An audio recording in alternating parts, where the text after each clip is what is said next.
ಕ್ರಿಕೆಟ್ಗೆ ಕಿಂಗ್ ಕೊಹ್ಲಿ ನಿವೃತ್ತಿಯನ್ನ ಘೋಷಣೆ ಮಾಡಿದ್ದಾರೆ.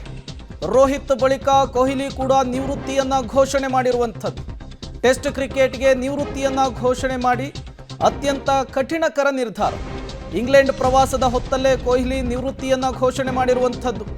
ಕೇವಲ ಏಕದಿನ ಪಂದ್ಯಗಳನ್ನಷ್ಟೇ ಇನ್ನು ಮೇಲೆ ರನ್ ಮಷಿನ್ ಕೊಹ್ಲಿ ಆಡ್ತಾರೆ. ಟೆಸ್ಟ್ ಕ್ರಿಕೆಟ್ಗೆ ವಿರಾಟ್ ಕೊಹ್ಲಿ ನಿವೃತ್ತಿಯನ್ನ ಘೋಷಿಸಿರುವಂಥದ್ದು. ಕೆಲವೇ ದಿನಗಳ ಹಿಂದೆ ಹಿಟ್ಮ್ಯಾನ್ ರೋಹಿತ್ ಟೆಸ್ಟ್ ಕ್ರಿಕೆಟ್ಗೆ ನಿವೃತ್ತಿಯನ್ನ ಘೋಷಣೆ ಮಾಡಿದ್ರು.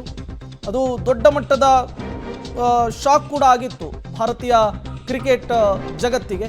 ಈಗ ಅದಾದ ನಂತರ ಮತ್ತೊಬ್ಬ senior player run machine king Kohli ಈಗ ನಿವೃತ್ತಿಯನ್ನ ಘೋಷಣೆ ಮಾಡಿರುವಂಥದ್ದು. ಈಗಾಗಲೇ T20 ಕ್ರಿಕೆಟ್ಗೂ ಕೂಡ ಕೊಹ್ಲಿ ಅವರು ನಿವೃತ್ತಿಯನ್ನ ಘೋಷಣೆ ಮಾಡಿದ್ದಾರೆ. ಈಗ ಟೆಸ್ಟ್ಗೂ ಕೂಡ ಘೋಷಣೆ ಮಾಡಿರೋದ್ರಿಂದ ಅವರ ಮುಂದಿರುವಂತಹ ಆಯ್ಕೆ ಒಂದು ODI ಮಾತ್ರ.